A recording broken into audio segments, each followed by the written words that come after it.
अल्हम्दुलिल्लाहि रब्बिल आलमीन वल आक़िबतु लिल मुत्तक़ीन वस्सलातु वस्सलामु अला अशरफिल अंबियाइ वल मुरसलीन व अला आलिहि व अस्हाबिहि अजमईन। अम्मा बअदु फ़अऊज़ु बिल्लाहि मिनश शैतानिर रजीम। बिस्मिल्लाहिर रहमानिर रहीम। इन्नमा यख्शल्लाह मिन इबादिहिल उलमा। आमन्तु बिल्लाहि सदक़ल्लाहुल अज़ीम।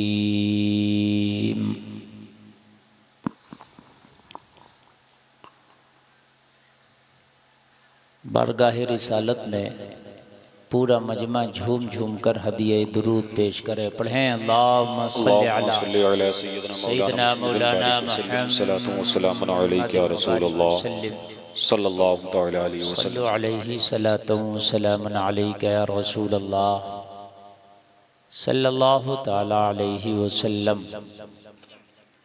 सब लोग कलमा शरीफ पढ़ें। ला इलाहा इल्लल्लाह मुहम्मदुर रसूलुल्लाह। हजरात, ये आज का अज़ीमुश्शान प्रोग्राम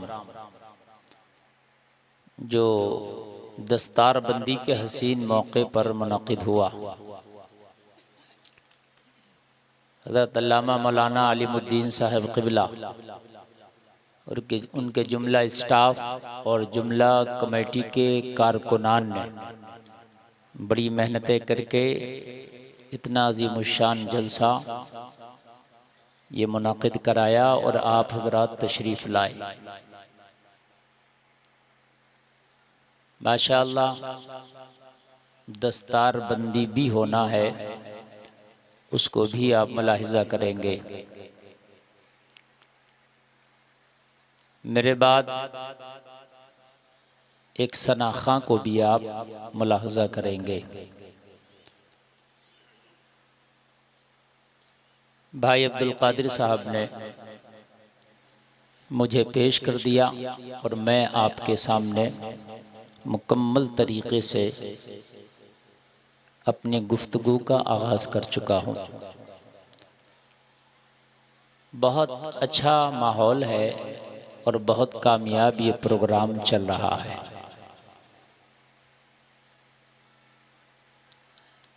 आले रसूल चमन ज़हरा के फूल, औलादे अली आपकी निगाहों के सामने जलवाबार हैं, जिनके रुखे ज़ेबा की आप ज़ियारत फरमा रहे हैं। सुभान अल्लाह। हज़रात,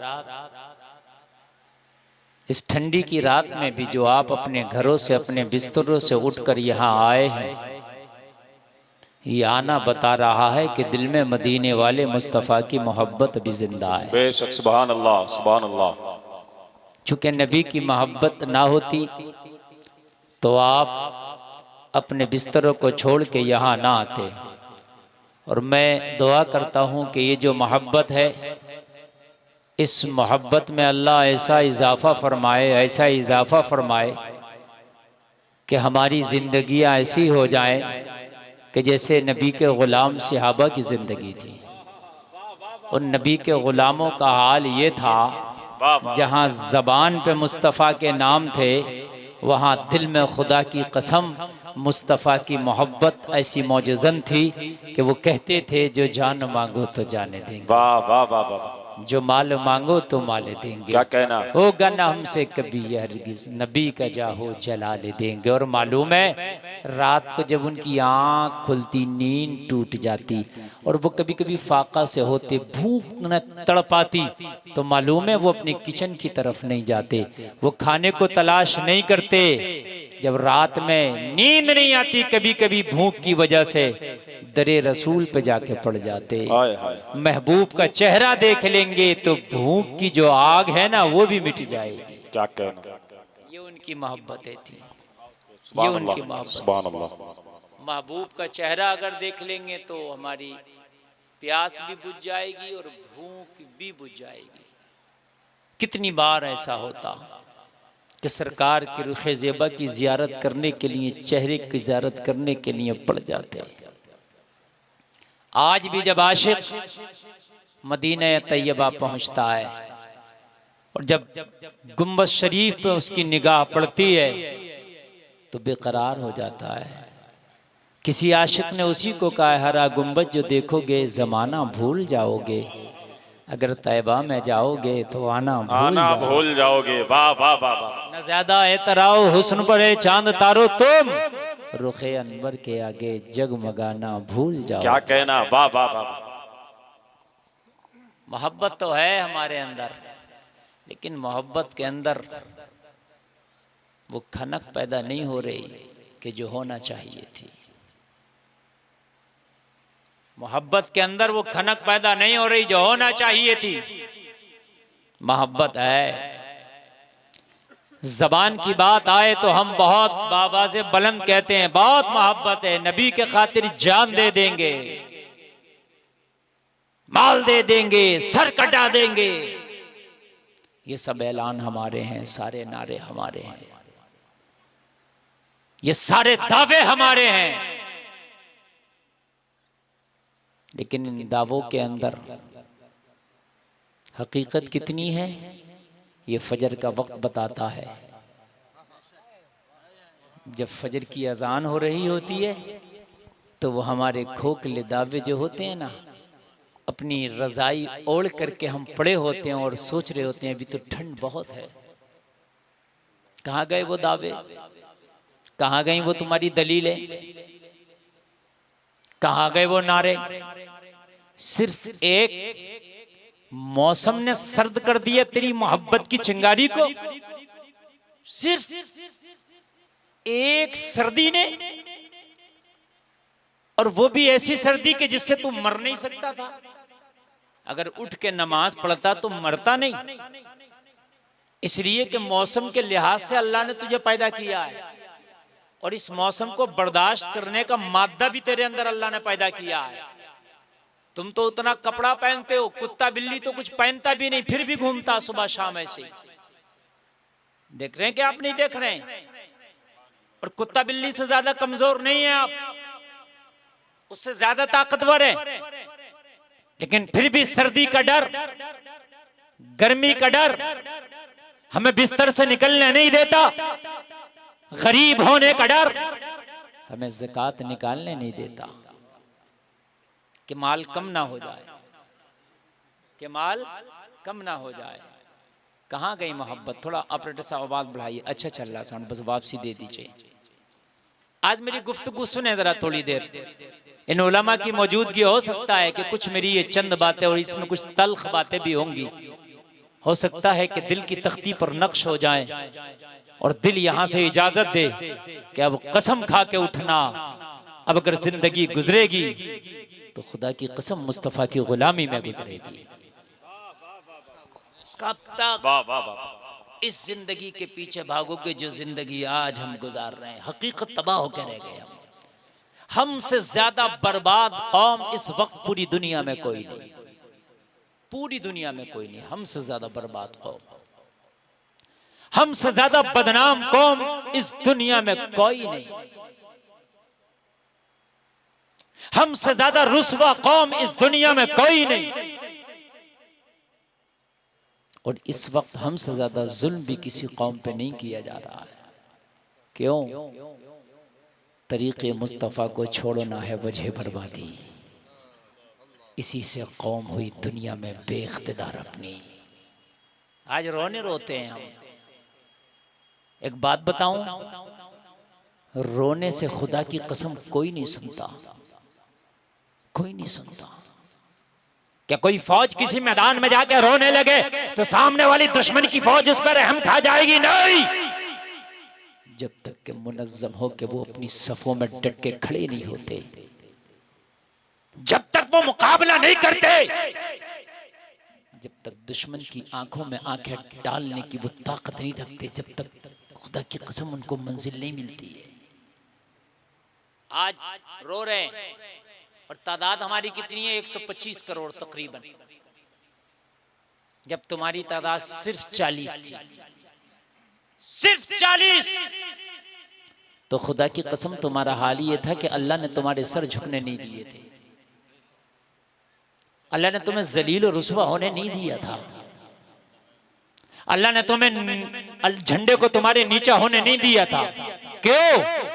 इसलिए कि वो 40 जरूर थे, मगर खुदा की कसम ईमान की भट्टी में ऐसे पक गए थे, ऐसे पक गए थे, ऐसे पक गए थे। उसमें बिलाल जैसा आशिक मुस्तफ़ा भी था कि कोड़ा मारा जाए चाहे पत्थर सीने पर रखा जाए। खुदा की कसम उसमें उमर जैसा भी है कि हजरत उमर के मुखालफत में चाहे पूरा मक्का खड़ा हो जाए, मगर खुदा की कसम हालात यही थे। कहते थे या रसूल अल्लाह, या तो जान दे देंगे या इस्लाम को दुनिया के कोने कोने तक पहुंचा के दम लेंगे।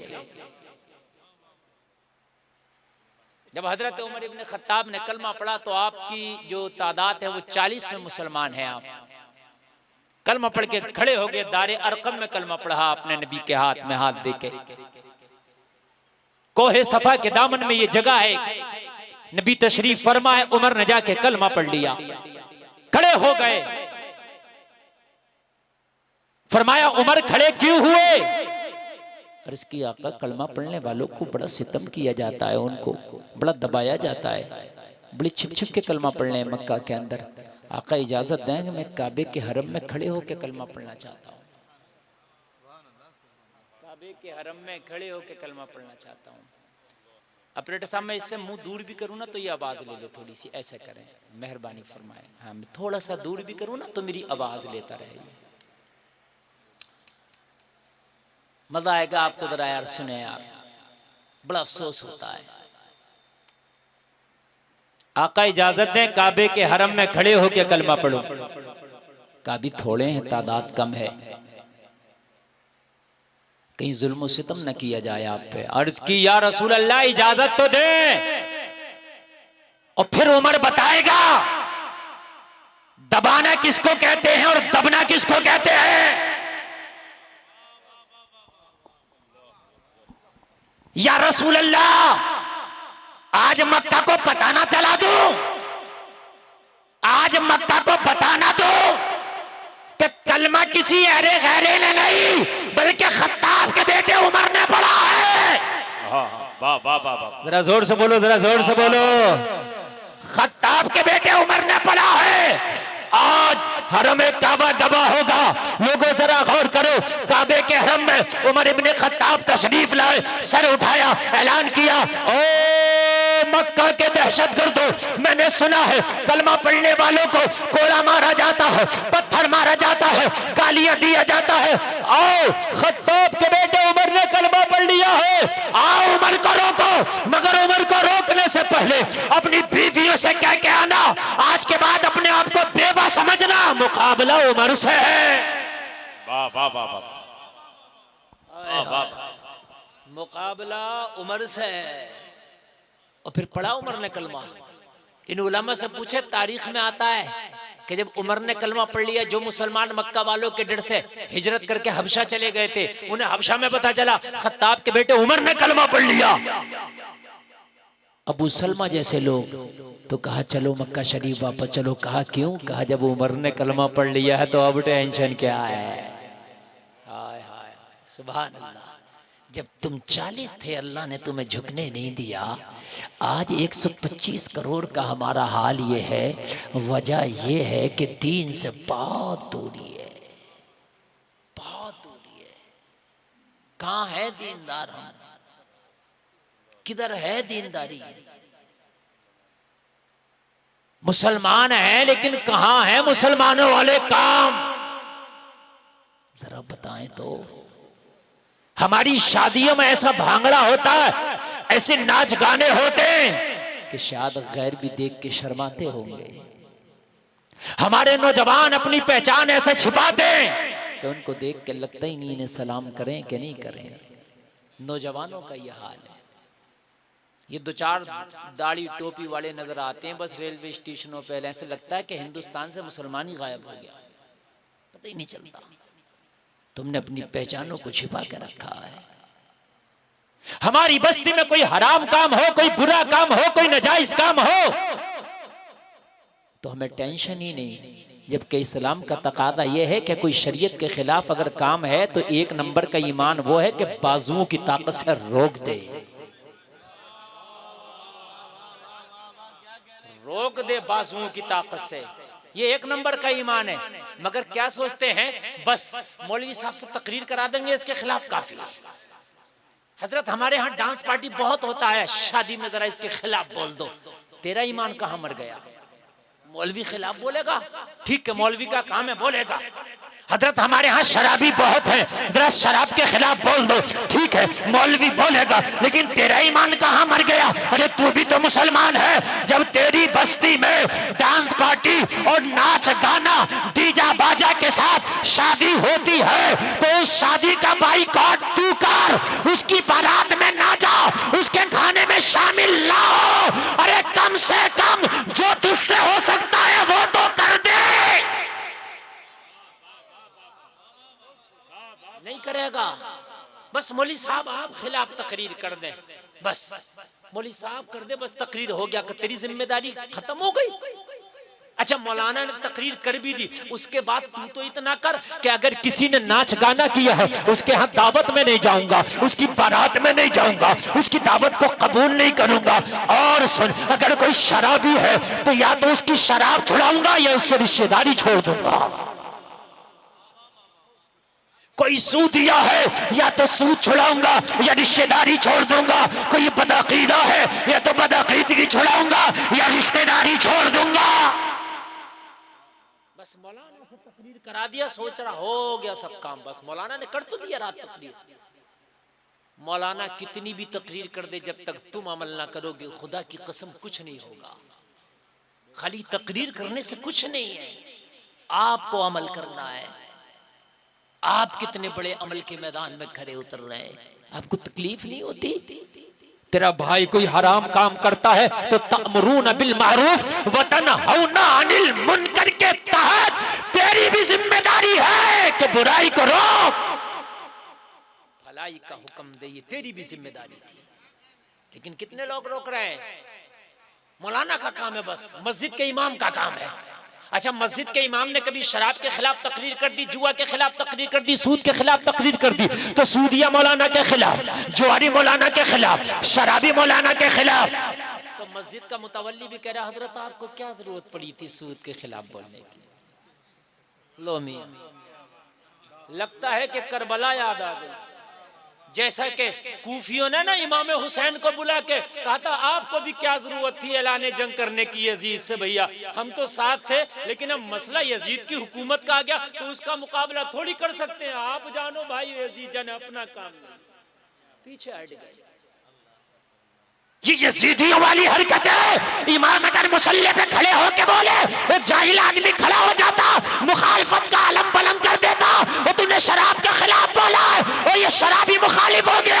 होना तो ये चाहिए था, मौलाना की पीठ थपथपा के कह देते, हजरत टेंशन ना लेना, आपने बोला है, अगले जुमा को भी बोलना, आपका साथ देने के लिए हम तैयार हैं। वाह वाह वाह वाह, नारे तकबीर, नारे रिसालत, पैगामे रिसालत कॉन्फ्रेंस, जलसे दस्तार बंदी। मैं देखूं कैसे बुराई खत्म नहीं होगी। इन उलमा को आज भी अल्लाह ने वो हौसला दिया है, ये सीने पे चढ़ के बैठ जाएं। लेकिन ये भी बेचारे डरते इसलिए हैं कि इनकी भी लगामें ना इन मुतवल्लियों ने और इन बड़े लोगों ने ना कौम के हाथों में रख रखी है, नहीं बोलने देते। कहते मौलाना तुम्हें क्या जरूरत पड़ी है? एक डांस पार्टी चल रही, मैं जाके घुस गया उसमें, मैंने डांट फटकार के सबको भगा दिया। लेकिन उनमें से एक आया, कहने लगा मौलाना तुम कौन होते हो मना करने वाले? समझ रहे हैं आप कौन होते हो? मैं लेके आऊं, मेरी तो मूंछ नीची हो जाएगी।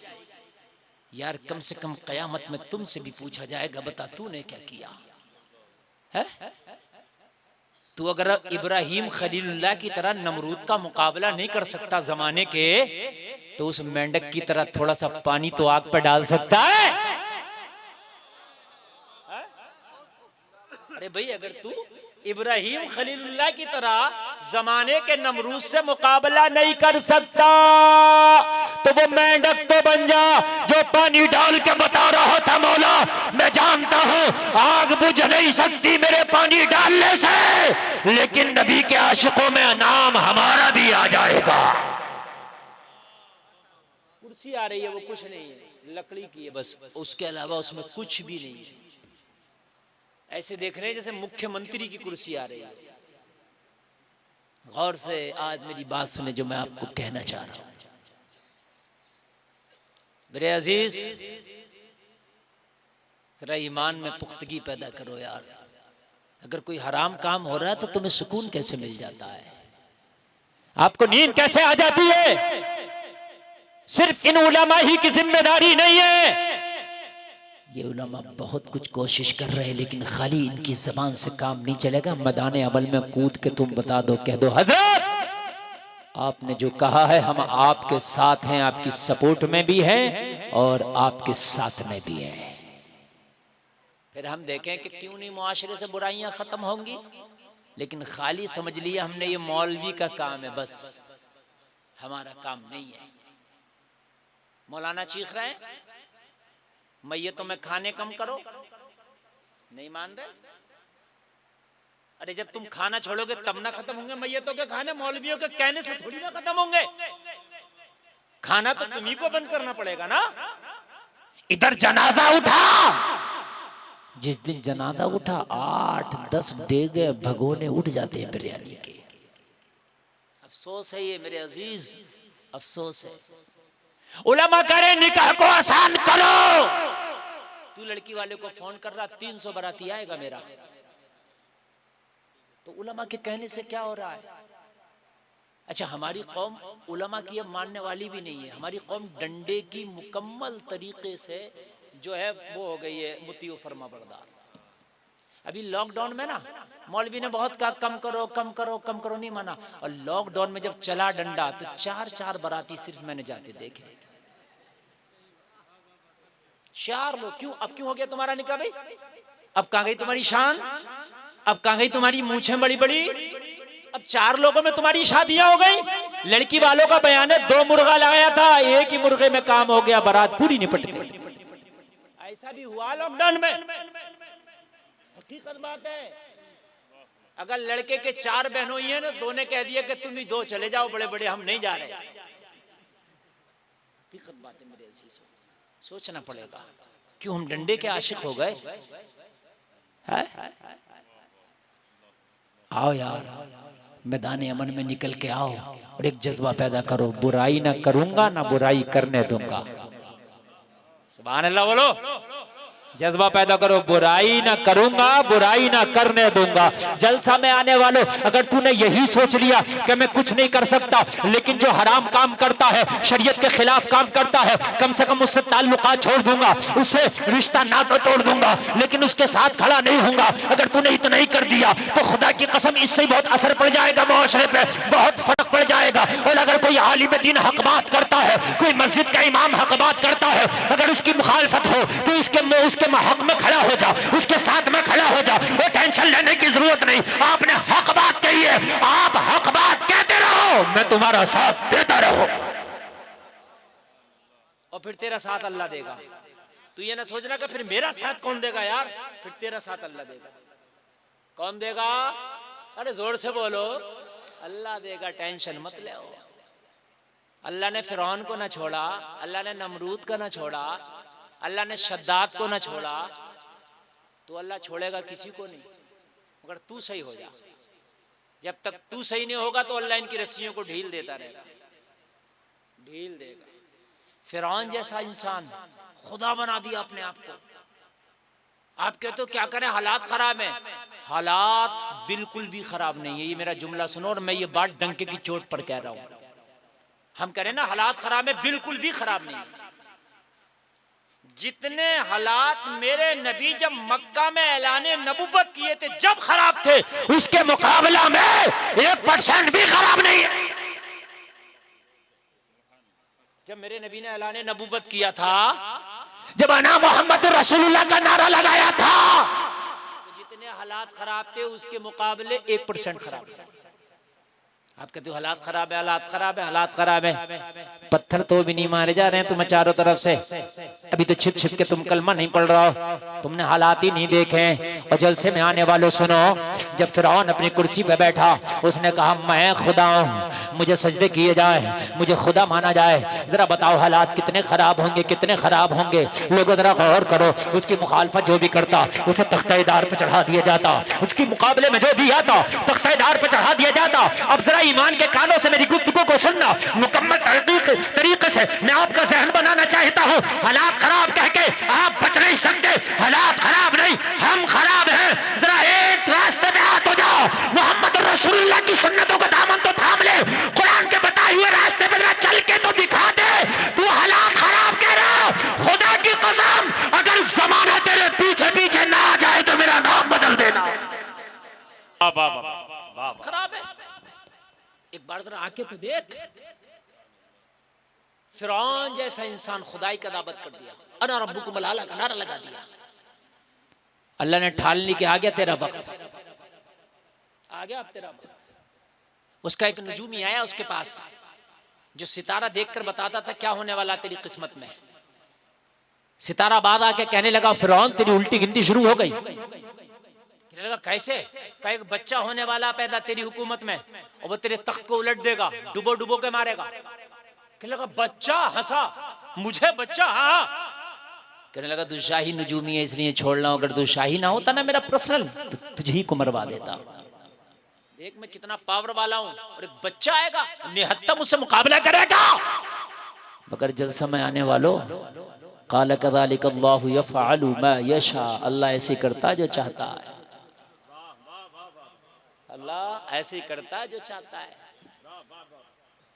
लेकिन थोड़ा सा इसे बात पे भरोसा भी हुआ कि यार चलो कदम उठा लिया जाए, एहतियाती तदाबीर इख्तियार कर ली जाए। ये कह रहा है तो इसने अपने सारे अधिकारियों को बुलाया, मीटिंग ली तत्काल में, और मीटिंग लेके कहा मेरी हुकूमत और रियासत में जितना भी बच्चा है सबको कत्ल कर दिया जाए। कत्ल करा दिया, बुलाया सिताराबाज को, ठीक है खतरे से बाहर हूं ना आप? कहने लगा खतरा टला नहीं है, अभी है। कहने लगा तू कह रहा बच्चे से खतरा, बच्चे को मरवा दिया, अब कहां से खतरा? कहा जिससे खतरा था वो मर ही नहीं पाया है, जिंदा है। कहा कहां है? कहा बादशाह तू है, तू ढूंढ वो कहां है। मेरा काम बताना है, मैंने बता दिया, और तू देखना वो कहां है। तेरी पावर देखना, तेरी खुफिया एजेंसियां देखना। बौखला गया। अल्लाह देखिए क्या करता है। आप घबरा रहे हो, हालात खराब है, बस हमारों ने एक रट लगा ली है हजरत, हालात खराब है। एक टाइम की नहीं पड़ के दे रहा, घर में बेटियां बेपर्दा घूम रही हैं, एलसीडी पे कोई फिल्म नहीं छोड़ी, ये चल नहीं रही है, बच्चे कार्टून देख रहे हैं, कुरान की तिलावत होती नहीं, ज़कात देता नहीं, झूठ बहुत बोलता है। हालात खराब है। हालात खराब है या तू खुद खराब है? तुझसे ज्यादा खराब कौन होगा? जरा अपने आप को तो संभाल। फिर खुदा से कहता कि या अल्लाह अब मैं तो ठीक हो गई, इन हालात को भी ठीक कर दे। खुदा की कसम वो रब कादिर है इस बात पे कि हालात को भी अच्छा कर दे। बोलो है कि नहीं है? हमारे हाल ये है, सुबह को फजर की नमाज नहीं पढ़ी, दुकान खोली, और जब ग्राहक नहीं आया तो पता नहीं किसका मुंह देख लिया, आज कोई ग्राहक ही नहीं आया। और फजर तुमने नहीं पढ़ी, तुमसे बुरा मुंह किसका होगा? बताओ मेरी बात नहीं, बात मेरी गलत तो नहीं है ना? क्यों किसी को कोस रहे हो यार? है हमने ऐसी रस्में बना ली, ऐसी रस्में बना ली, और ये उलमा बैठे हैं। मैं माजरत चाहूंगा, हकीकत बात ये है जो मैं बोल रहा हूँ, मरने से पहले कुरान को देखता नहीं, कुरान वालों की तरफ नहीं देखता, और मर गया तो अब तो कुरान ही कुरान। ऐसा लगता है कि हर जगह बल कुरान ही। हजरत कब्र पे कुरान पढ़ने के लिए बच्चों को बिठा लो। अब तो मौलाना अलीमुद्दीन परेशान ना बिठाएं तो चंदा खत्म। क्या करें बेचारे, मजबूरी है। अब बता 3 दिन तेरे अब्बा की कब्र पर बच्चा कुरान पढ़ेगा तो ये फिर मदरसे में कब पढ़ेगा? सबक का पारा कब सुनाएगा? पिछले का पारा कब सुनाएगा, या हाफिज कब बनेगा। अब कब्र पे भी कुरान, तीजा में भी भेज दो कुरान। अब तो ये कुरान की हालत है, ये कुरान की हालत है। 40वां में मैं ये नहीं कह रहा कुरान पढ़ना गलत बात है, अच्छी बात है, लेकिन मुझे ये तो बता दे मरने से पहले अगर कुरान पढ़ा होता तो ज्यादा अच्छा था। कुरान मरने के बाद की किताब नहीं है, कुरान तो मरने से पहले की किताब है, जिंदों की किताब है। कुरान के तूने खाली मुर्दों की किताब समझ लिया। अजी हद तो ये कुरान की बात मैं माजरत चाहता हूँ, हमारों के अंदर हाल ये है, खुद बिल्कुल नहीं पड़ेगा, जुमे के जुमे नहाएगा, बीच में अगर गुस्ल फर्ज भी हो गया तो कह रहा 2 ही दिन तो है जुमा में, अगर बीच में गुस्ल फर्ज भी हो गया तो 2 ही दिन तो है जुमा में, वो 2 दिन ऐसे ही लटका देगा। ठीक है, 11वीं आएगी तो हजरत 10 बच्चा चाहिए, घर में कुरान, गाड़ी ले ली, गाड़ी में कुरान, दुकान खोला, दुकान में कुरान, ट्रक में कुरान, छोटे हाथी में कुरान। इतना कुरान खानी कराया, इतना कुरान खानी कराया कि मदरसे के बच्चों को कुरान सही से याद ही नहीं करने दिया। अब पता क्या कह रहा है, चौराहे पे खड़े होके हाफिज तो वहाबी में होता है, सुन्नियों में कोई पक्का हाफिज नहीं। तूने बनने दिया पक्का हाफिज? अरे तूने बनने दिया पक्का हाफिज? अरे वहाबी में 11वीं की कुरान खानी उसके यहाँ नहीं, मुहर्रम की कुरान खानी उसके यहाँ नहीं, 12वीं की उसके यहाँ नहीं, तीजे की उसके यहाँ नहीं, मैयत की उसके यहाँ नहीं। वो जब सिर्फ कुरान पे रहता है तो बच्चा कुरान ही पे रहता है। हमारे देखो रमजान में छुट्टी, शाबान में छुट्टी, शव्वाल में छुट्टी, 11वीं में छुट्टी, मुहर्रम में छुट्टी, 12वीं में छुट्टी, हर जुमे की छुट्टी। तो पता चला पूरा साल तो हमने छुट्टियों में निकलवा दिया, बच्चों को पढ़ने कहां दिया? कहां से होगा पक्का हाफिज?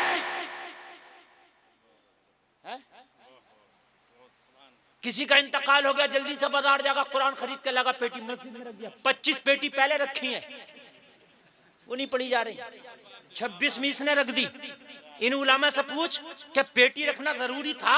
अगर कुरान जरूरत भर का मस्जिद में है तो मस्जिद कुरान की पेटी की चंदा जरूरत नहीं है, इसलिए कि कहीं उसकी बेहरमती ना हो। अरे इतना रख दे जितना पढ़ा जाए, और जब पढ़ने में नहीं आ रहा उसको रखने में कोई फायदा नहीं, बल्कि मदरसे में आ जा और मौलाना अलीमुद्दीन से कह हजरत मेरा बाप मर गया है, मैं अपने बाप के नाम से किसी गरीब बच्चे को किताबें खरीद के देना चाहता हूं। अगर बच्चे को तूने दीन की किताबें खरीद के दे दिया तो ये आलिम दीन बन के जब तक ये पढ़ाएगा खुदा की कसम तेरे बाप को सवाब पहुंचता रहेगा। वाह वाह वाह वाह वाह वाह वाह। मदरसे में चला जा, मगर 26 पेटी रखी है, 27 में रखेगा सिर्फ कुरान। मैंने देखा बाद मस्जिदों में इतनी पेटियां रखी हैं, इतनी पेटियां रखी हैं कि शायद साल में एक बार भी उनका पढ़ने का नंबर ना आता हो। और यहां मदरसे के बच्चों पे किसी पे शरे जामी नहीं। कोई किताब लाना चाहता है तो पैसा नहीं है ताकि किताब खरीद के ले आए। इधर तवज्जो क्यों नहीं? इधर तवज्जो दो, सवाब ही तो पहुंचाना है। इन उलमा को किताबें खरीद के दे दो अपने मरहूमीन के नाम से। किसी को फतावा रज़विया दे दो,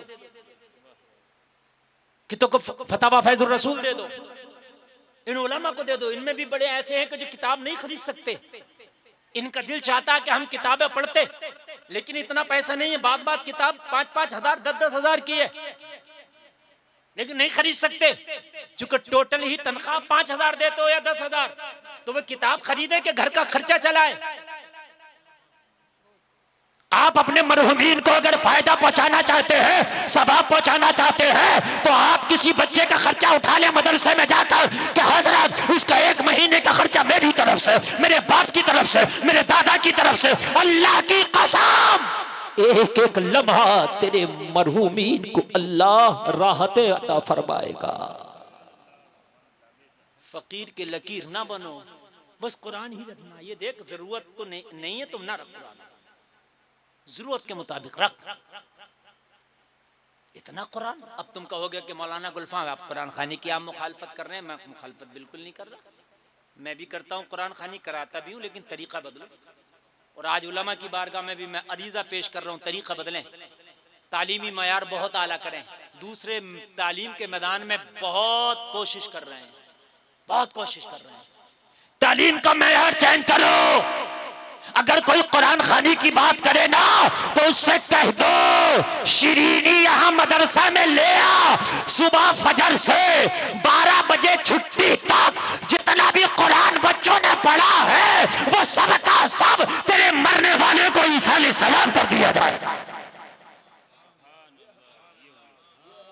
अरे कोई जरूरी थोड़ी है तेरी दुकान में जाकर पढ़ेगा बच्चा। जब दुकान से बैठ के मदीना तक पहुंच सकता है तो मदरसे से बैठ के तेरे अब्बा की कब्र तक नहीं पहुंच सकता।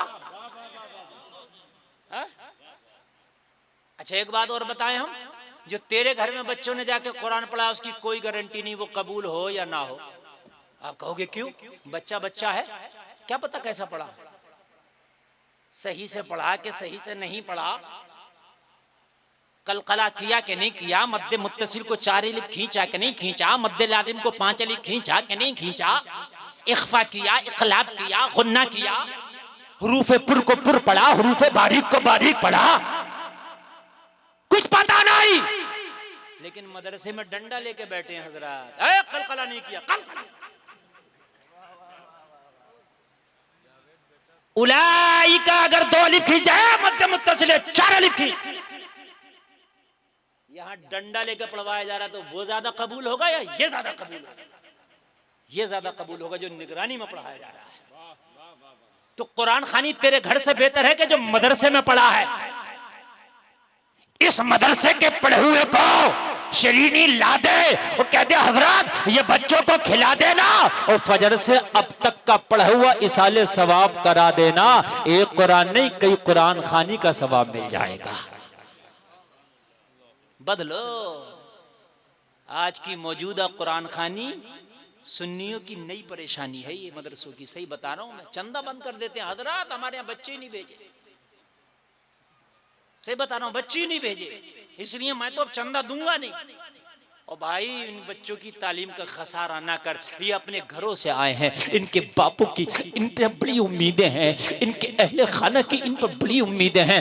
बाप समाने में कहता फिरता है मेरा बच्चा जगदीशपुर के मदरसा में पढ़ने गया है, मेरा बच्चा हाफिजा कर रहा है, मेरा बच्चा दरस निज़ामी पढ़ रहा है, उसकी बड़ी तमन्नाएं बड़ी उम्मीदें होंगी, इसके वक्त को खराब ना कर। अगर इसके वक्त को तूने ज्यादा खराब किया, प्रेशराइज करके तूने खराब किया, प्रेशर डाल के खराब किया तो इसका भी तुझसे हिसाब होगा। ये देख ले बच्चे को तकलीफ भी ना हो, उसका वक्त भी जाया ना हो और तेरी कुरान खानी भी हो जाए तो बेहतर है कि जो रोजाना तालीम होती है उसी को ही साले सवाब करा दे, तेरा भी काम हो जाएगा, बच्चे की तालीम का भी नुकसान ना होगा। और जलसे में आने वालों इसलिए अच्छे उलमा की अब बहुत जरूरत है, मुआशरे में अच्छे कारियों की, अच्छे हाफिजों की बहुत ज्यादा जरूरत है, बहुत ज्यादा जरूरत है। अच्छा हाफिज, अच्छा कारी, अच्छा आलिम बहुत ज्यादा जरूरत है माशरे में। कोशिश करो, आप आगे बढ़ो, ताउन करो इस चीज में, लकीर की फकीर ना बनो। सुने जो मैं अर्ज कर रहा हूं, फिरौन ने कहा बच्चों को तो मैंने मरवा दिया, तो कहा वो बच्चा अभी नहीं मरा, तो कहा फिर जितनी माएँ हामिला हैं उनके पेटों में बच्चों को गिरा दिया जाए, मर दिया जाए। हामिला औरत के पेटों से बच्चों को गिरा दिया गया। फिरौन ने कहा आप, सिताराबाज बोला अब भी बच्चा जिंदा है। हाय हाय, जिसे अल्लाह रखे उसे कौन चखे। ये है तेरा रब। हजरत मूसा की माँ को रब की तरफ से इशारा मिल गया तुम बस्ती से चली जाओ, और ये चली गई। विलादत का वक्त आया, जंगल में बच्चे की विलादत हो गई। देखा बेटा लाजवाब है, और माँ को तो अपना बेटा लाजवाब ही लगता है, मगर बेटा नबी हो तो कितना लाजवाब होगा। माँ बोली मौला मेरा बेटा लाजवाब है, बस्ती में लेके जाऊं फिरौन न छोड़ेगा, सहारा में छोड़ जाऊं तो यहाँ कोई दरिंदा न छोड़ेगा। रब की रहमत ने पुकार के कहा मूसा की माँ, मूसा को हमारे हवाले करके चली जा। और उसके बाद हमारी कुदरत के करिश्मे देख, मूसा को छोड़ हमारे हवाले, और फिर देख हमारी कुदरत के करिश्मे। जलसा में आने वालों, हजरत मूसा की माँ ने हजरत मूसा को एक टोकरी में लिटा के और दरियाए नील में डाल दिया, और दरियाए नील में डाल के बोली मौला मैंने तेरे मूसा को तेरे हवाले किया, तू जाने तेरा मूसा जाने। आप कहते हैं ना हालात खराब है, देखो अल्लाह हालात कैसे अच्छे करता। आप देखें जरा हालात कैसे अच्छे होते हैं। नील बहता रहा, मूसा बहते रहे, नील बहता रहा, अल्लाह का कलीम बहते रहे। जलसे में आने वालों जरा गौर करना, ये इसी दरियाए नील से एक छोटी सी नहर इसी फिरौन के महल में जा रही थी। फरिश्ते को हुक्म हुआ मेरे मूसा की टोकरी इस नहर में डाल दे जो फिरौन के महल में जा रही है। मौला फिरौन तो मूसा के खून का प्यासा है, मूसा को तो फिरौन से बचाना है। हुक्म देता है कि इसी नहर में डाल दे जो फिरौन के महल में जा रही है। हुक्म हुआ डालो तो, हिफाजत करने वाला खुदा हो तो फिर क्या हो सकता है। डाल दिया, और जब डाला ना तो मूसा मुस्कुराते जा रहे हैं, ऐलान करते जा रहे हैं जमाने वालों देख लो घर में घुस के मारेंगे। हाय हाय जरा बोलो सुभान अल्लाह। जमाने वालों देख लो घर में घुस के मारेंगे। और जब पहुंचे ना, और जब फिरौन की नजर पड़ी बौखला गया, फिरौन की नजर पड़ी घबरा गया, कहने लगा मैंने तो कहा था बच्चों को मरवा दिया जाए, बच्चों का रियासत से सफाया करा दिया जाए, लेकिन ये बच्चा कैसे बच गया। मगर जलसे में आने वालों जरा गौर करना, जरा गौर करना। हजरत मूसा को देख के घबरा गया, सारे अधिकारियों से पूछा, सारे ओहदेदारान से पूछा, मैंने जिम्मेदारी दी थी एक बच्चा नहीं बचना चाहिए, ये बच्चा कैसे बचा। सबके सब घबरा गए, अब ये फिरौन हमें ना छोड़ेगा, हम क्या करें। एक बड़ा ही तेज और शातिर था, करीब आके फिरौन के बोला तुझे घबराने की जरूरत नहीं है, तेरे सिताराबाज ने ये बताया था कि तेरे मुल्क में पैदा होने वाला बच्चा तेरी हुकूमत के लिए खतरा है, तेरे लिए खतरा है। मगर सुन, तेरी रियासत का जितना बच्चा था सबका कत्ल करा दिया, तलाश कर कर के मारा है, ढूंढ ढूंढ के कत्ल किया है। अरे ये तो दरियाए नील से बह के आया है, और दरियाए नील तो क्या पता कहां कहां से बह के आ रहा है। ये देसी बच्चा नहीं है, ये तो परदेसी बच्चा है। ये यहाँ का थोड़ी है। कहा क्यों, ये तो बाहर का है। इसके जहन में बात आ गई, यार बात तो सही कह रहे हो, ये अपने रियासत का होता तो हमने मार दिया होता, अब दरिया नील क्या पता कहां से आ रहा, ये वहीं से बह के आया। फिर उन्होंने कहा फिर जल्दी निकालो जल्दी निकालो, इससे जब खतरा ही नहीं है तो, इससे जब खतरा ही नहीं है तो निकालो। निकाला, कहा चेकअप करो, अब कुछ होना नहीं चाहिए, इसे पालेंगे। अल्लाह दिखा रहा मूसा परेशान ना होना, देख रेख भी इसी से कराऊंगा। हाय हाय हाय हाय, आप कह दो हालात खराब है, इसी से कराऊंगा। अब फिरौन कह रहा पालेंगे।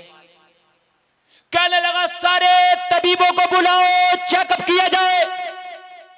चेकअप किया, चेकअप किया, बिल्कुल नॉर्मल। का बच्चा ठीक है, क्या ठीक है तो ग़िज़ा का इंतजाम करो, यहीं रहेगा महल में। बच्चे को देखने के लिए आंखें तरस गई, किलकारी नहीं सुनी है बच्चे की, सारे बच्चों को खत्म करा दिया। अब ये बच्चा तो खतरा फ्री है ना, इससे डर नहीं है तो इसे पालेंगे महल में। हजरत मूसा के लिए इंतजाम हुआ ग़िज़ा का। वो फीडर के जमाने नहीं थे कि फीडर पिला दिया जाए, वो दाया आती थी दूध पिलाती थी, अगर माँ नहीं है तो, या माँ फिर भी दाया से पिलवा दिया करती थी। कहा दाया को लाओ, दाया को लाया। हजरत मूसा के सामने दाया को पेश किया गया। हजरत मूसा ने किसी दाया के पिस्तान को मुंह ना लगाया। हाय हाय हाय, नबी जल्दी थोड़ी ना किसी को मुंह लगाते हैं। हाय हाय, नबी है। किसी दाया को पिस्तान को मुंह न लगाया, दाया बताया, दाया बताया, दाया बताया, दाया को इकट्ठा कर लिया गया मगर मुंह न लगाया। मूसा अगर भूखे हो तो दूध पीते क्यों नहीं? आलम तसव्वुर में जवाब मिला गुलफाम, अगर रब पिलाने पे ही आ गया है तो किसी गैर का क्यों पिए? मूसा माँ का पिएगा, किसी गैर का क्यों पिएगा? जब रब पिलाने पे ही आ गया तो अब माँ का चाहिए। अब वो कैसे पिलाएगा ये वो जाने, हमें माँ का चाहिए। और कल मैदान में अगर फिरौन ने हमें ललकार दिया कि अगर माँ का दूध पिया तो निकलो, तो माँ का दूध पिएंगे, निकलेंगे मैदान में, जादूगरों का मुकाबला करेंगे, उनके अस्तहों का मुकाबला करेंगे, पिए ही नहीं। ये है तेरा रब।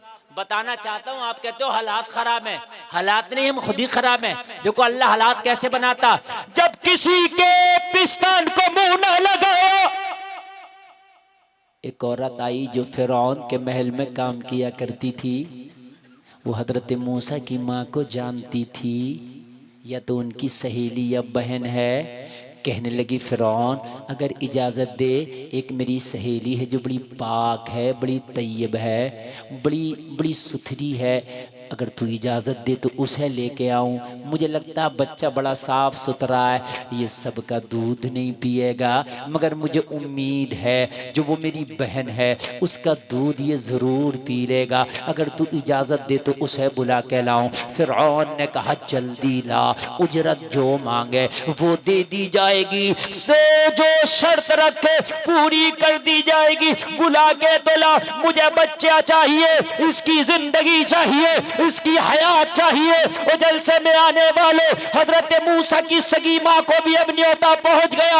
हजरत मूसा की सगी माँ को खबर मिली फिरौन के महल में एक बच्चा आया है, उसके लिए दाया का इंतजाम करना है, मगर किसी के पिस्तान को मुंह नहीं लगाता। चलो तू भी किस्मत को आजमा के देख ले, हो सकता है तेरा दूध पी ले। फिरौन माला माल कर देगा, इतना इनाम देगा, इतना इनाम देगा कि तुझे निहाल कर देगा। हजरत मूसा की माँ महल में आया, मूसा पे निगाह पड़ी, मुस्कुरा के बोली वाह मौला तेरी कुदरत का करिश्मा, छोड़ा था नील में पाया है महल में। हाय ये है अल्लाह, ये है मुसब्बिबुल असबाब।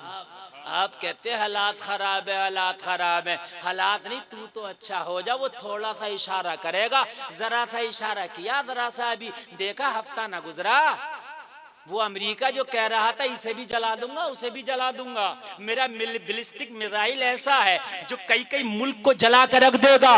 जरा सा इशारा किया, ऐसी आग लगी कि पूरे अमेरिका के नाक में दम हो गया, मगर आग नहीं बुझ रही। देखा आपने, रब की कुदरत को कहा चैलेंज करेगा, तू जलाएगा, तेरी क्या औकात है? अगर एक इशारा कर देना तो अल्लाह तुझी को जला देगा। ऐसा जलाया, ऐसा जलाया, ऐसा जलाया, हफ्तों हफ्तों आग लगी रही, जितना बुझा रहा था उतना बढ़ रहा था। यह हाल था अमेरिका की आग का। सारा केमिकल उसने फेंक दिया आग पे के बुझ जाए, मगर कहां बुझ रही है? वो हालात पैदा करता है। थोड़ा सा सुधरने की जरूरत है यारा, थोड़ा सा। तू बहुत बड़ा मुफ्ती नहीं, मैं समझता हूं कि तुम ये सोच रहे मैं बहुत बड़ा काम नहीं कर सकता, लेकिन इतना तो कर सकता है कि अगर हराम काम तेरी रिश्तेदारी तेरी बस्ती में हो रहा तो उसको रोक दे, और अगर ना रुके तो जबान से फिर भी मुखालफत करो उसकी, कम से कम उसके मुखालिफिन में तेरा शुमार हो जाए। ये सियासत ना दिखा, ये तेरी सियासत क़यामत में काम नहीं आएगी कि मैं इसको भी राज़ी रखूं, मैं इसको भी राज़ी रखूं। जो उलमाए हक़ हैं, जो हक़ बात बयान करते हैं, उनके साथ में खड़े हो जाओ, उनके सीने से सीना मिला के खड़ा हो जा, उनके कांधे से कांधा मिला के खड़ा हो जा। हज़रत आप हक़ बात का हो तो हम आपके साथ हैं। और जलसे में आने वालों, अगर तेरे घर में कोई हराम काम हो रहा है, तेरे घर में कोई शरीयत के ख़िलाफ़ काम हो रहा है, तो उसकी मुखालफत कर, सबसे पहले उसे रोकने की कोशिश कर, उसे हल्का ना जान।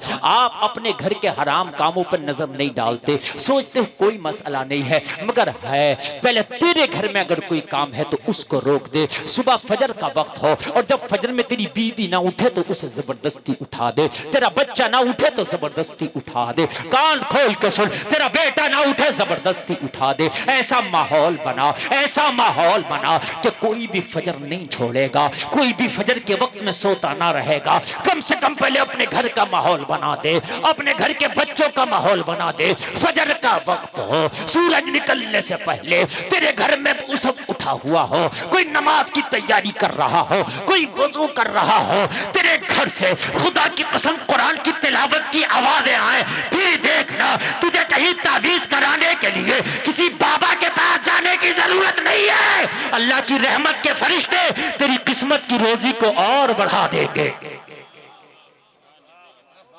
आसमाने दुनिया पे आके कहते हैं फजर के वक्त जब सूरज निकलने वाला होता है तो कहते हैं कोई जो रोजी मांगे उसकी रोजी पे इजाफा कर दिया जाए, है कोई बीमार जो शिफा मांगे उसे शिफा दे दी जाए, है कोई अल्लाह की रहमत का तलबगार, है कोई अल्लाह से मांगने वाला।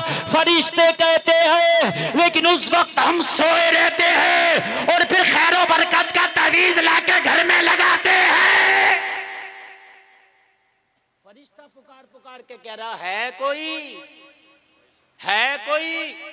जो रोजी मांगे दे दी जाए, है कोई जो शिफा मांगे दे दी जाए। मगर उस वक्त तो खर्राटे आ रहे होते हैं, फिर जाते हैं बाबा के पास। और मेरी कौम तो अब इतनी सीधी हो गई, अब तो गैर मुस्लिम बाबाओं के पास भी जा रही है। मेरे पास ये शिकायतें आ रही है गैर मुस्लिम बाबाओं के पास। सही बता रहा हूं मैं, हकीकत बता रहा हूं मैं, गैर मुस्लिम बाबाओं के पास जा रही हैं, क्योंकि वो सोशल मीडिया पे देख देख के कुरान 1400 साल से तो जब पुकार पुकार के कह रहा, कुरान की पुकार नहीं सुन रहा, सोशल मीडिया की इतनी समझ में आ गई तेरी, इतनी बरकत का तावीज। फजर तेरे घर में कोई पढ़ता नहीं, तावीज बरकत करेगा? अगर तावीज बरकत करे ना तो हम मौलवी सारे तावीज बना के अपने घर के हर कोने में लगे। पहले बात है कि नहीं है? और हमें कहीं जाने की जरूरत नहीं है, तावीज इतना लगा लेंगे तो खुद ही तमाम बरकत होगा। हम काहे कहीं जाएंगे? है? नमाज एक टाइम की नहीं, बरकत का तावीज दे दो। बाबाओं के पीछे भाग रहा, गैर मुस्लिम बाबाओं के पीछे। कहां हो गया तू? तेरी मत कहां मारी गई? वो ट्रेनों में लगे हुए हैं, बाबा शाह बंगाली, टोना, पसंद की शादी। अरे आप देख लो, ट्रेनों में लगे हुए थे बोले वो स्टिकर, उन पे फोन कर रहा है, वो कहते हैं 1100 रुपए डालो, 1100 रुपए। उसके बाद तेरा काम शुरू, 1100 डाल दिया। फिर कहते बाबा काम नहीं हुआ, कहा भी 1100 डाले, 1100 और डाल, एक और उतारा होगा। वो 1100 डलवाता ही रहता है, उतारा तेरे काम का नहीं हो रहा, बल्कि उतारा तेरा कर दिया उसने। बता रहे हैं, इतना भोला भाला है, इतना भोला भाला है, बड़ा भोला है। क्या होगा मेरी कौम का? कहां जा रही है मेरी कौम?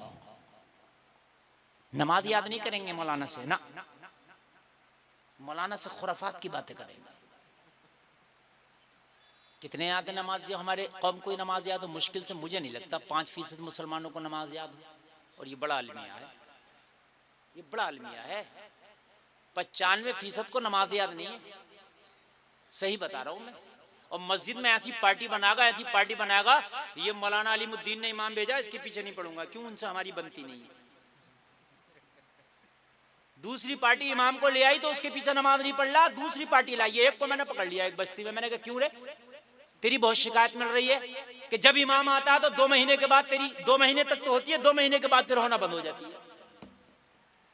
मैंने कहा इधर आ जरा, नमाज सुना तो नमाज तो दूर की बात, सुबहान रब्बियल अज़ीम याद नहीं था, सुबहान रब्बियल अजीम कह रहा था। तो मैंने कहा तेरी नमाज तो आला हजरत के पीछे भी नहीं होगी।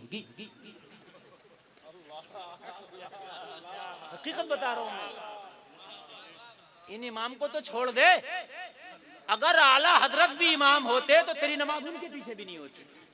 कहने लगा हजरत कैसी बात कर रहे हैं? मैंने कहा जब तुझे कुछ याद नहीं है जालिम, वजू का तरीका तुझे याद नहीं, गुस्ल का तुझे याद नहीं, दुआए कुनूत, अलहम्द शरीफ, क़िरात तुझे कुछ याद नहीं, तस्बीहात याद नहीं, तो तुझे क्या खाक याद होगी? नमाज तेरी कबूल होगी? मैंने कहा खुराफात कम कर और इन मौलवी के दामन से लिपट जा और इस मौलवी से नमाज याद कर, मुखालफत न करके इस मौलवी से नमाज याद कर ले, वरना कब्र में बड़ी धुलाई होगी, तेरी कब्र में बड़ी पिटाई होगी। याद नहीं करेंगे। और कान खोल करके सुने, इसमें कितने मस्जिद के जिम्मेदारान भी होंगे। आप लोग मस्जिद खाली यही नहीं है कि गर्म पानी भी का इंतजाम मस्जिद में, ठंडे पानी का इंतजाम, पंखों का इंतजाम, एसी का इंतजाम, कूलर का इंतजाम, ये ना भी हो तो चलेगा। मस्जिद नबवी में इनमें से कुछ नहीं, ये सब जरूरी नहीं है। समझ रहे हैं आप? मोटी कालीन है, पतली कालीन है, और ये लिखा जाएगा, ये लिखा जाएगा, और ये डेकोरेशन, लाखों करोड़ों रुपए मस्जिद में लगा दिया। लेकिन मस्जिद में कोई भी ऐसा निजाम नहीं बनाया कि जो नमाजी आ रहे हैं जिन्हें नमाज याद नहीं है उनको नमाज याद कराने का कोई निजाम मस्जिद में हो। कोई ऐसा निजाम नहीं है, कोई दर्स का कोई इंतजाम नहीं रखा। पूछा जाएगा कयामत के दिन ये भी। अरे तारीख उठा के देखो, मस्जिदों में दरसगाहें लगती थी, दरसगाहें। मस्जिद नबवी में अल्लाह का महबूब पढ़ाने वाला होता था, सहाबा की जमात सीखने वाली होती थी। एक कैटेगरी के मुसलमान जो सबसे आला किस्म के मुसलमान हैं, सहाबा, वो जमात मस्जिद नबवी में मेरे मुस्तफा से सीखती थी। आप बस आए, आपने उल्टी सीधी नमाज पढ़ी, भाग गए। मस्जिदों में निजाम बनाओ, दर्स के इंतजाम करो। अगर नमाजी ऐसा है जिसको नमाज पढ़ने का तरीका सलीका मालूम ना हो तो उसमें दर्स लगाओ, चाहे फजर के बाद लगाओ, चाहे असर के बाद लगाओ, चाहे इशा के बाद लगाओ, दर्स का इंतजाम करो ताकि उसे नमाज याद करने का मौका तेरी मस्जिद में मिल जाए।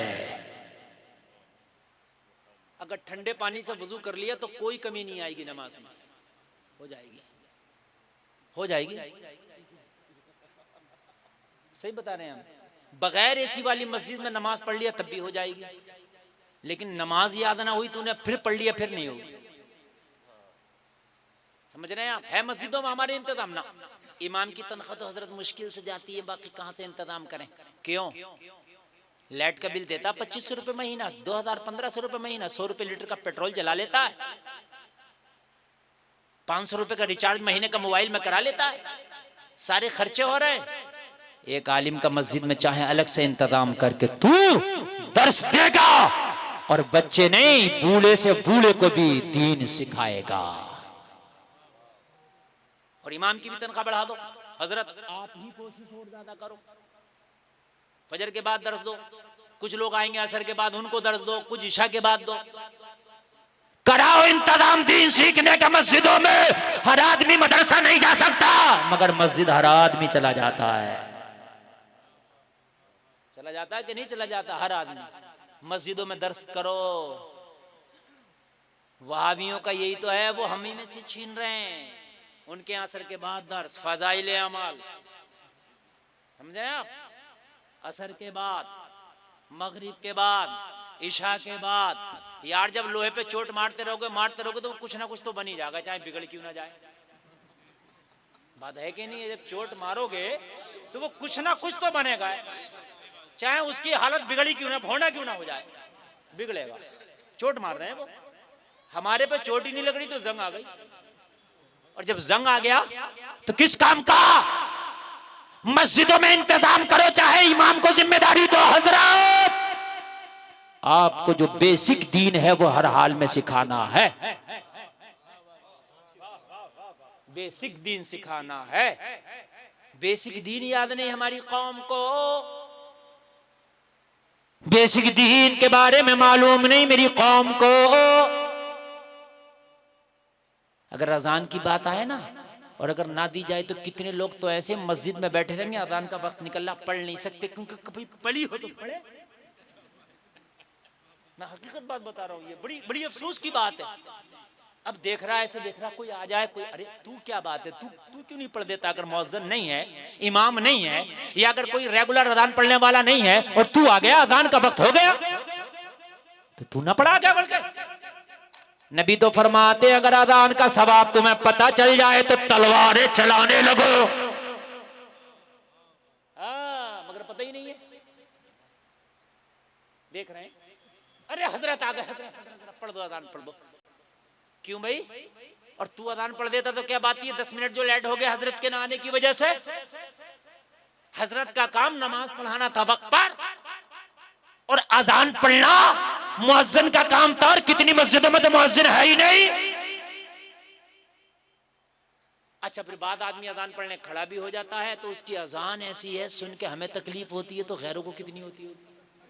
शीन का पता नहीं, काफ का पता नहीं, ऐसे अजान पढ़ता, खुदा की कसम ऐसे लगता। फिर कहते हमारी अजान की मुखालफत हो रही है। अबे तेरी अजान की मुखालफत हो रही है, कम से कम ऐसी तो पढ़ देता कि तेरे को अच्छी लग जाती। ज़य्यिनुल कुरान बिअस्वातिकुम, हुक्म है कि कुरान को अपनी आवाजों से जीनत दो, अजान को अपनी आवाजों से जीनत दो। ये खड़ा होता है अजान पढ़ते पढ़ते 2 बार खांसेगा एक ही जुमले में। हकीकत बात बता रहा हूं मैं, अजान पढ़ते पढ़ते 2 बार खांस लेता उसमें। ना मशकरी मशकर लेता, हजरत मुझे मशकरा दीजिए। खुदा की कसम तेरी अजान तो ऐसी है ना, अगर गैर भी सुन लेना तो उनके दिलों के अंदर सुकून पैदा हो जाता है। अजान तो होना चाहिए। एक बहुत बड़ी अदाकारा बहुत बड़ी अदाकारा बॉलीवुड की, उसका बयान आया था पिछले दिनों, मैंने पढ़ा था। उसने कहा था एक शूटिंग पे थी, मैं शूटिंग कर रही थी, दिल बड़ा बेकरार था, लेकिन पास की बस्ती से मैंने माइक की अजान सुनी, इतना सुकून मिला, मैं शूटिंग रोक के बैठ गई, दिल को करार मिला। मैं कह रही थी जब अजान में इतना अच्छा लगता है तो कुरान में कितना अच्छा लगता होगा। हाय हाय हाय। लेकिन हमारे को तो हाल ये है कि हमें खुद ही अच्छी नहीं लगती, और अच्छी यूं भी नहीं लगती कि जब वो शीन नहीं निकाल पा रहा है तो अच्छी लगेगी, कराहत होगी। समझ रहे आप? एक को तो मैंने अजान पढ़ते हुए देखा, इधर शाहजहांपुर में पढ़ता था, अल्लाह ऊपर अल्लाह ऊपर माज़अल्लाह। हाँ? उसको ये पता ही नहीं है कि बोलना क्या है, माज़अल्लाह बोल रहा हूं मैं। और कई लोग अभी भी जिंदा गवाह हैं, कोई कहे कि मौलाना साहब ने कह दिया। हाँ, मैं महल्ले का नाम नहीं ले रहा हूं, रिकॉर्ड हो रहा। हाँ हाँ, लेकिन अगर कोई कहे तो अभी गवाह मौजूद है। हाँ, अब बताइए मुझे, ये अजान हो रही है? अजान हो रही है ये? बताएं आप मुझे कोई अच्छा, इनसे अगर कुछ कह दो तो अपने मौलवी के ऊपर को आंखें ऐसे निकालते हैं कि जैसे खा जाएंगे। इतना मौका नहीं है कि अगर आधा घंटा 1 घंटा मश्क कर लें। अजान तो खुदा की कसम सही से पढ़ के तो देख। अरे उमर जैसा कट्टरपंथी इंसान, उमर जैसा मुखालिफ इस्लाम इंसान, तुझे पता नहीं बहन की जबान से कुरान ही तो सुन लिया था, जो मुस्तफा के कदमों में जाके कलमा पढ़ लिया था। कुरान ही तो सुन लिया था, कुरान ही तो सुन लिया था। लेकिन वो कुरान ऐसा थोड़ी है। अच्छा, और बड़े खुश होते हैं हजरत, माशाअल्लाह तीजा में 15 कुरान हो गए, और पता ये चला कि 5 रुकू भी कबूलियत के काबिल नहीं है। सही बता हजरत, मैं सही बता रहा हूं मैं। अरे खाली आपने ऐसे करके पढ़ लिया, ऐसे करके पढ़, इससे पढ़ने से क्या कबूल हो गया? अच्छा, बाद आदमी का पढ़ने का तरीका देखें, सिपारा खोल लेगा ऐसे, पन्ना लौट दिया, फिर पन्ना लौट। नमाज भी बहुत से ऐसे पढ़ते हैं, ऐसे करके खड़े, कुछ देर बाद रुकू में आ गया, ना रुकू में कुछ बोल रहा, ना क़याम में कुछ बोल रहा। मेरी बात गलत नहीं है, आप देख लेना। इन उलामा से पूछो, क़िरात बिस्सिर का भी माना यह है कि कम से कम इतनी जोर से पढ़े कि खुद सुन सके। यही हुक्म है कि नहीं है? बिस्सिर का भी माना यह है कि इतनी जोर से क़िरात करोगे कि खुद सुन सको। खाली देखने से सवाब नहीं मिलेगा पढ़ने का। मेरी बात गलत नहीं, ऐसी खड़े होते हैं ऐसी नमाज में, ना नमाज में हो टिल रहा, ना कुरान में हो टिल रहा, पता ही नहीं है, दिल ही दिल में पढ़ रहा। जब लफ्ज की अदायगी नहीं होगी तो सवाब कहां से मिलेगा? तिलावत करने पे ना सवाब है, तिलावत कहां हुआ? ज़ियारत हुआ बस, खाली ज़ियारत हो रहा, तिलावत कहां हो रहा है? अलमिया बहुत बड़ा, मैं किस किस चीज को मैं उठाऊं और किस किस चीज को दबाऊं, किस चीज पे मैं गुफ्तगू करूं। हकीकत बात यह है कि बड़ी कमियां हैं। 1 घंटे से ऊपर मेरी गुफ्तगू हो गई और अभी मैं लग रहा था कि तकरीर शुरू हुई है, मेरे बाद एक शायर भी पढ़ना है, मैं थोड़ी देर आपकी और खिदमत करूं। नींद तो नहीं आ रही ना? बड़े खामोश हैं, जरा जोर से कह दो। अरे अच्छा, माशाल्लाह, गौर से सुन रहे हैं, मगर ज्यादा ही गौर से सुन रहे हैं। इतनी गौर से भी ना सुनो, कोई नारा भी लगा के बता दो कि वाकई आप सुन रहे हैं। माशाल्लाह, है कोई जो नारा लगा दे खड़े हो गए? है?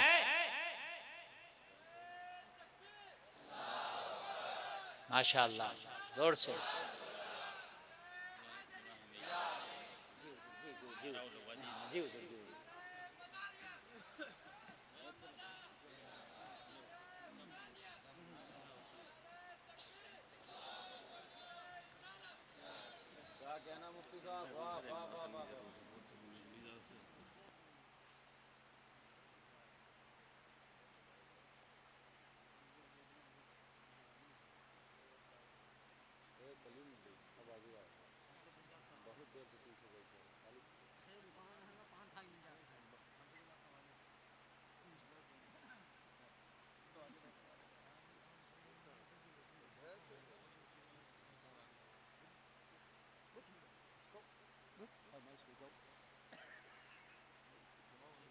बैठे आप लोग, बैठे। अरे बैठे।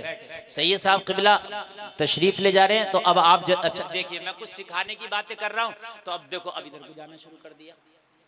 हुजूर सैयद साहब क़िबला खुद कह के गए कि खुद नहीं उठे, मैं हजरत जा रहा हूं, और हजरत की उम्र का भी तकादा है।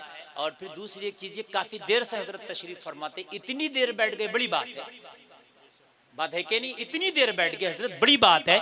अब आप इधर जाएंगे मुसाफा करने, हजरत मुसाफे से ज्यादा खुश नहीं होंगे, मेरी तकरीर सुन के अगर अमल कर लिया तो इससे ज्यादा खुश होंगे।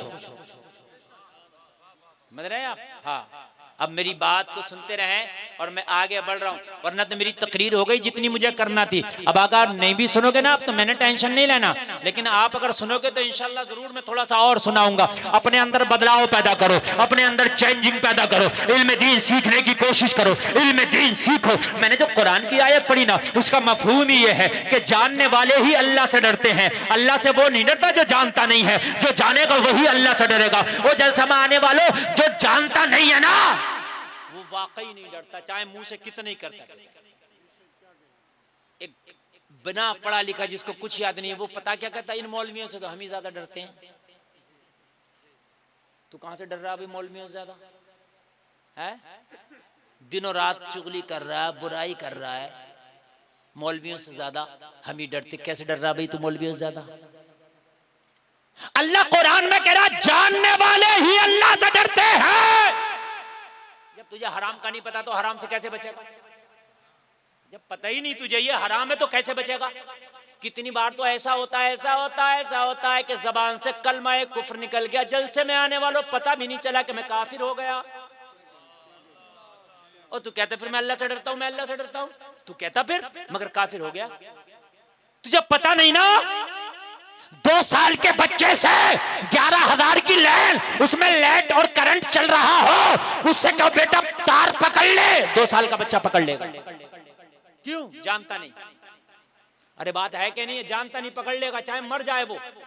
लेकिन 20 साल के नौजवान से कहो 11,000 की लाइन, उसमें लाइट भी ना हो, करंट भी ना हो, पकड़ ले, नहीं पकड़ेगा। वो जानता है अभी नहीं है करंट, मगर आ सकता है, अभी नहीं है मगर आ सकता। पता चला ये बचा जानने की वजह से, ये ना बचा ना जानने की वजह से। बात हकीकत है कि नहीं है? ये बचा जानने की वजह से, वो ना बचा ना जानने की वजह से। इसलिए हराम काम से जब बचोगे, जब जानोगे, लोगों शरीयत के खिलाफ जो काम है उनसे जब बचोगे, जब जानोगे, अल्लाह को राजी जब करोगे, जब जानोगे, रसूल खुदा को राजी जब करोगे, जब जानोगे, वरना पता ना चलेगा ईमान कब चला गया, रोजी के लुकमे में हराम कब आ गया।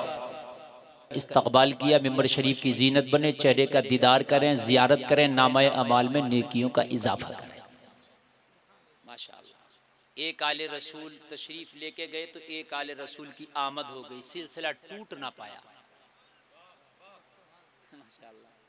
समझे आप हजरत तशरीफ? बस मेरी बात भी ज्यादा लंबी नहीं चलने वाली है, आप मोहब्बत से सुने। अच्छा लग रहा है कि नहीं लग रहा है? बात समझ में आ रही है नहीं आ रही है? मेरे अजीजों, सीखो दीन, इतना तो सीखो, ये तो पता चल जाए कि हराम क्या है, ये तो पता चल जाए कि हलाल क्या है, ये तो पता चल जाए कि ईमान किससे चला जाएगा, ये तो पता चल जाए किस चीज से ईमान ना जाएगा। कितने फिल्मी गाने ऐसे हैं कि उनको गाने से ईमान का जनाजा निकल जाएगा, उनको जबान से अदा करने से ईमान का जनाजा निकल जाएगा। और कितने मेरे नौजवान हैं तो उस गाना को सुनते भी है, उस गाना को बोलते भी है, उस गाना को गाते भी है और अपने आप को मुसलमान भी समझते हैं और कहते हैं अल्लाह से डरते हैं। अरे जब ईमान ही ना रहा तो तेरा डर क्या करेगा? एक फतवा निकला था, मैं उस वक्त पढ़ता था, उसमें मैंने 20 गाने उस वक्त थे, अब तो कितने गाने और आ गए होंगे। सन 2002 की बात है ये, तो सन 2002 से अब तक 22-23 साल हो गया, तो 22-23 साल में और कितने गाने आ गए होंगे उस वक्त। उसमें फतवे में लिखे थे कोई इस तरह का गाना, ये जो है होता है, खुदा भी आसमां से जब जमीन पर देखता होगा, मेरे महबूब को किसने बनाया सोचता होगा, कुफ्र है। पता नहीं हमारे मुसलमानों को कहते हैं मैं तो अल्लाह से बहुत डरता हूं। तुझे पता है डर क्या है? तुझे है पता डर क्या है? मैं तुझे बताऊं डर किसे कहते हैं, मैं तुझे बताऊं खौफे खुदा किसे कहते हैं, मैं तुझे बताऊं तकवा किसे कहते हैं, मैं बताऊं ईमान किसे कहते हैं। पता कब चलेगा, कब बचेगा? जब जानेगा। तभी कुरान ने कहा जानने वाले ही डरते हैं, दानेगा तो डरेगा। शरीयत के बहुत बड़े इमाम है, बहुत बड़े इमाम है, नाम है इमाम मालिक। इमाम मालिक की बारगाह में खातून आई पर्दा की हालत में, कहती है हुजूर अगर इजाजत हो तो एक मसला मालूम करना चाहती हूँ। इमाम मालिक ने फरमाया खातून बैठ जाओ, कुछ लोग मेरी बारगाह में हैं, इनके मामलात को हल कर दें, फिर बाद में मसला रखना। खातून बैठ गए। जलसा में आने वालों जरा गौर करना, सारे मर्दों के मसाइल से जब आपने फरागत हासिल कर ली, खातून से कहा खातून बता तेरा मसला क्या है। खातून आई, चादर की ओट में बैठ गई, लोगों मुकम्मल हिजाब की हालत है, कहने लगी हुजूर मैं एक बड़ी गरीब खातून हूँ, छोटा सा मसला लेके आई हूँ, गरीब सी खातून हूँ, मसला भी छोटा है, बड़ी बात नहीं है, लेकिन थोड़ा सा वक्त चाहिए, कर्म होगा। हुजूर ने इरशाद फरमाया बोल तेरा मसला क्या है। अब इस मसले को सुनना और फिर अपने मामलात को देखना और फिर गौर करना कि वाकई इल्म कितना जरूरी है। कहने लगी हुजूर मेरा सूद का काम है। क्या का काम है? वो नहीं सूद, सूद ये जो काटने वाला होता था ना, ये जिससे ये कपड़ा बनता है, समझ में आ रहा है कि नहीं आ रहा? मैं चरखा चला के वो अपना सूद का काम करती हूँ।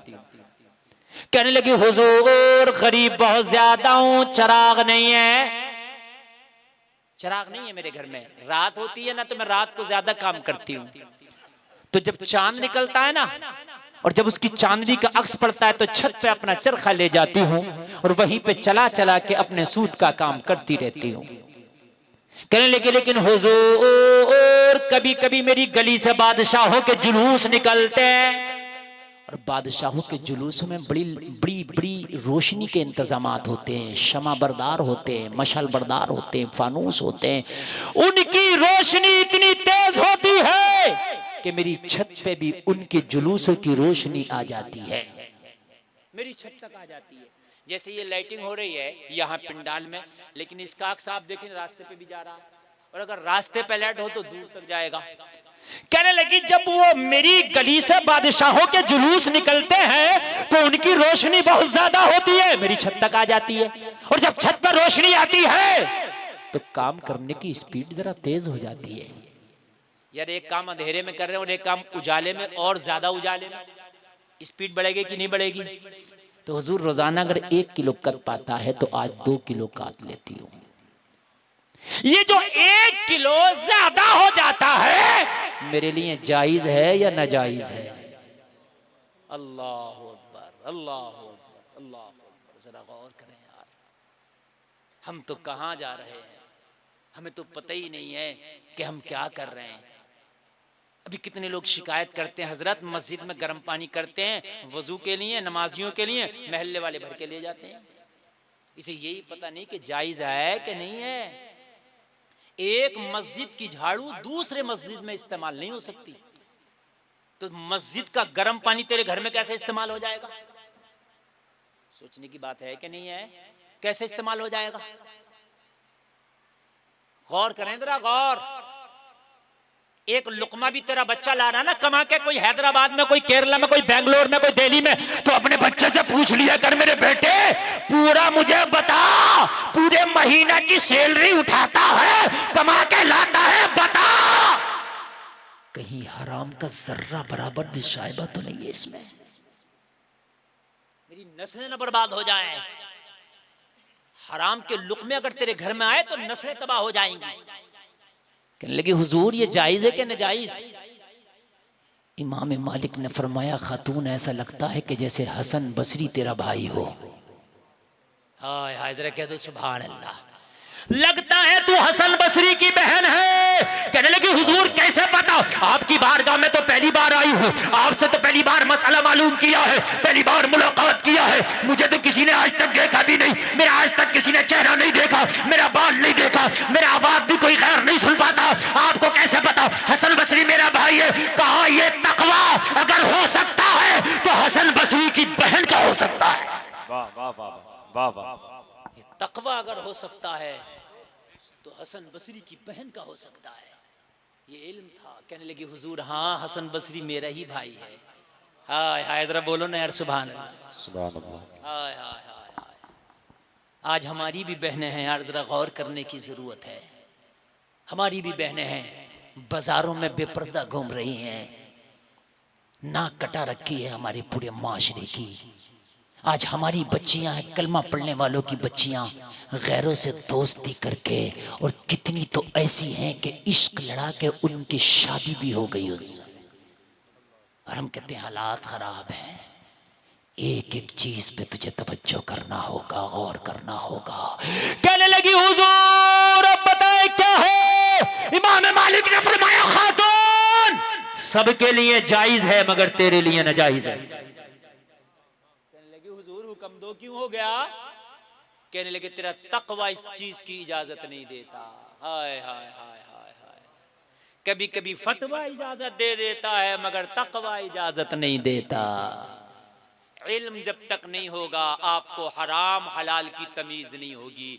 जब तक दीन को आप सीखेंगे नहीं, जब तक आप नहीं बच पाएंगे बुराइयों से, गुनाहों से। अगर चाहते हो कि जन्नत के हकदार हो जाएं, चाहते हो कि दुनिया से जन्नती बन के जाएं, अगर चाहते हो कि अल्लाह को राजी करके जाएं, तो कान खोल करके सुन लो। खाली टोपी लगाने से, खाली मुसलमान कहने से नहीं, दीन सीखो, कुरान को सीखो, हदीस को सीखो, कम से कम बेसिक दीन सीख जाओ ताकि अल्लाह से डरने वाले बन जाओ। जिंदगी गुजारो तो ऐसी गुजारो कि जब तेरा जनाजा जा रहा हो तो जमाने का एक एक आदमी कह रहा हो मोहम्मद का वफादार जा रहा है, तो फिर फरिश्ते कह रहे हो जन्नत का हकदार आ रहा है। क्या कहना, वाह वाह वाह। तेरी दुनिया भी लाजवाब, तेरी आखिरत भी लाजवाब। मैंने बड़ी